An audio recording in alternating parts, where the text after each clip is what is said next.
Ya. Yang beriman dalam hati antara ragu, iya juga semalam itu.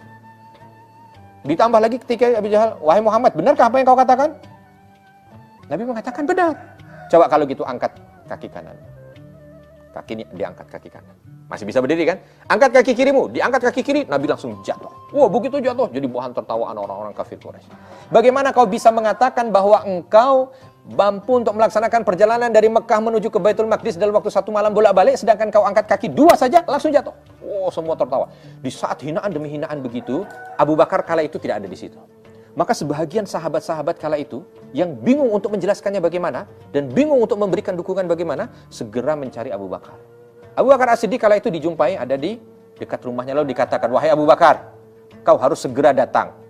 Ya, karena sedang terjadi permasalahan berat ini bagi kami. Ada apa itu? Diceritakan oleh utusan kita ini. Oleh utusan sahabat ini tadi. Bahwa Nabi SAW sedang diminta oleh Abu Jahal untuk menceritakan peristiwa tadi malam. Kau belum tahu peristiwanya? Belum tahu. Lalu diceritakan begini. Kalau itu yang diceritakan, apakah kau percaya wahai Abu Bakar?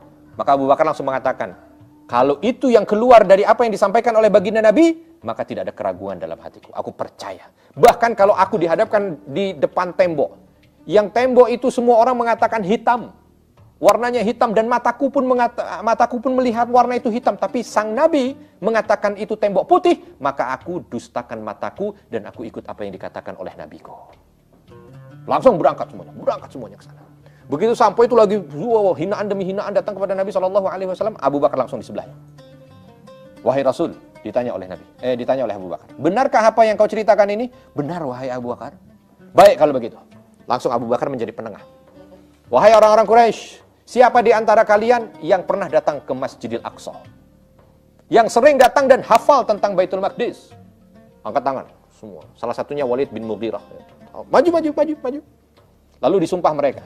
Kita minta Muhammad untuk menceritakan tentang apa yang dilihat. Kalau benar, katakan benar. Kalau salah, berarti memang beliau tidak ke sana. Adil kan, Abu Bakar berada di tengah. Maka ketika udah kumpul nih orang-orang yang akan menjadi saksi mata, Nabi diminta untuk menceritakan. Nabi mengatakan, seolah Baitul Maqdis itu Allah dekatkan kepadaku. Jadi kayak diputarkan film gitu ya. Ketika aku diminta untuk cerita, mulai dari gerbangnya, mulai dari bangunan-bangunannya, mulai dari tiang-tiangnya, aku ceritakan semua tanpa sulit, karena itu Allah hadirkan di hadapanku. Dan setiap yang disampaikan oleh Nabi SAW kala itu, ya, orang-orang kafir yang ada di depan ini langsung mengatakan, benar Muhammad. Ya. Gerbangnya begini, Muhammad benar. Lengkungannya begini, Muhammad benar. Tiangnya begini, Muhammad benar. Terus semua yang ada di Masjidil Aqsa diceritakan dan semuanya benar. Maka tidak ada lagi yang bisa menyanggahnya.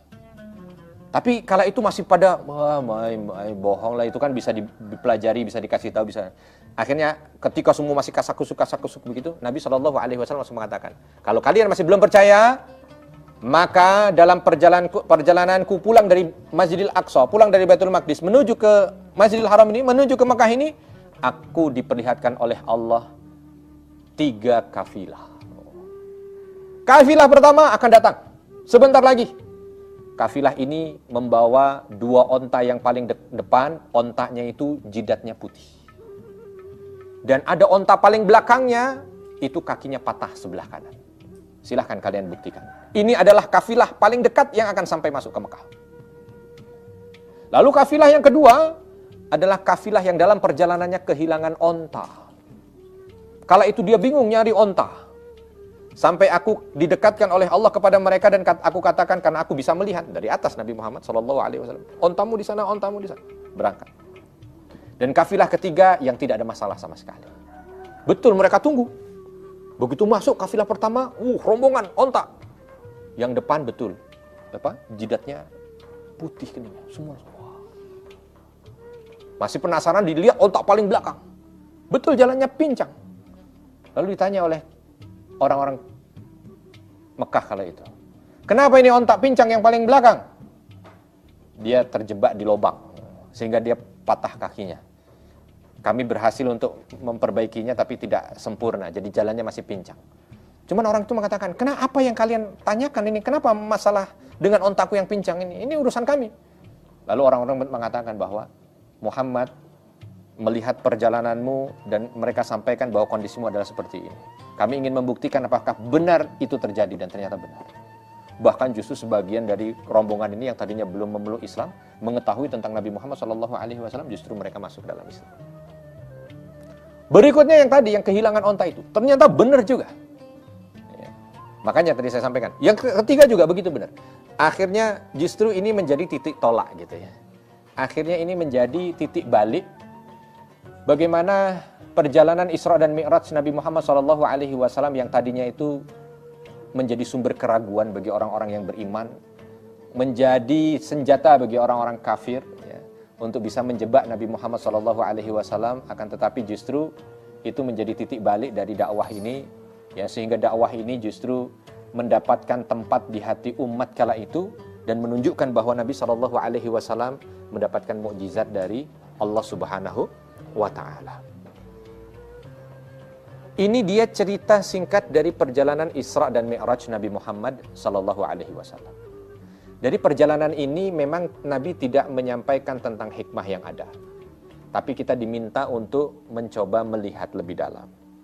Isra dan Mi'raj, apa yang bisa kita ambil hikmah dari perjalanan yang dilakukan oleh Nabi SAW, dan ini merupakan bahagian daripada mukjizat. Ya. Kalau kita lihat yang paling sering tuh, kalau Isra dan Mi'raj itu kan dikaitkan dengan apa? Perintah sholat 5 waktu. Memang nggak salah, betul, karena memang Nabi SAW mendapat perintah sholat wajib 5 waktu. Ya. Tapi perlu diketahui bahwa perintah sholat itu bukan baru ada setelah Isra dan Mi'raj. Ya. Karena perintah sholat itu sudah ada sejak wahyu di awal-awal diturunkan.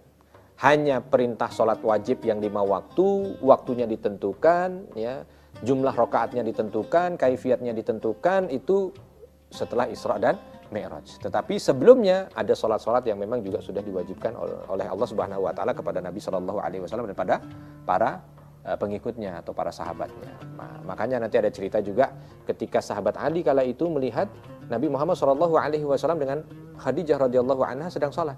Kala itu sahabat Ali belum Islam, ya, karena Islam ini baru dianut oleh 2 orang ini saja, Nabi dan istrinya, karena ini baru hari-hari pertama wahyu turun.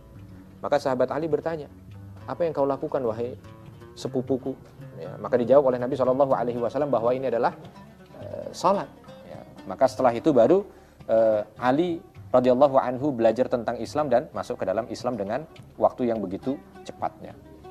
Yang kedua, juga dilihatkan tentang surga dan neraka. Nah, bagi kita juga harus memahami bahwa kehidupan dunia ini bukan tujuan akhir, tetapi ada tujuan berikutnya, yaitu akhirat, surga dan neraka. Maka yang dicari ketika kita hidup di dunia bukan hanya sekedar dunia semata, tapi bagaimana kita mencoba untuk menjadikan dunia ini menjadi tangga menuju kebahagiaan kita di akhirat.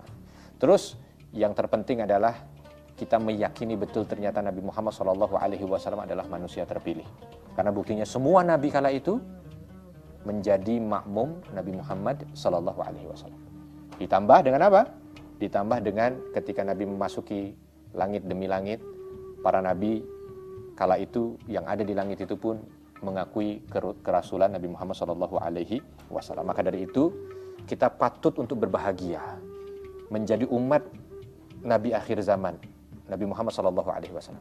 Dan kebahagiaan kita itu harus kita buktikan dengan cinta kita kepada Nabi kita. Dengan apa?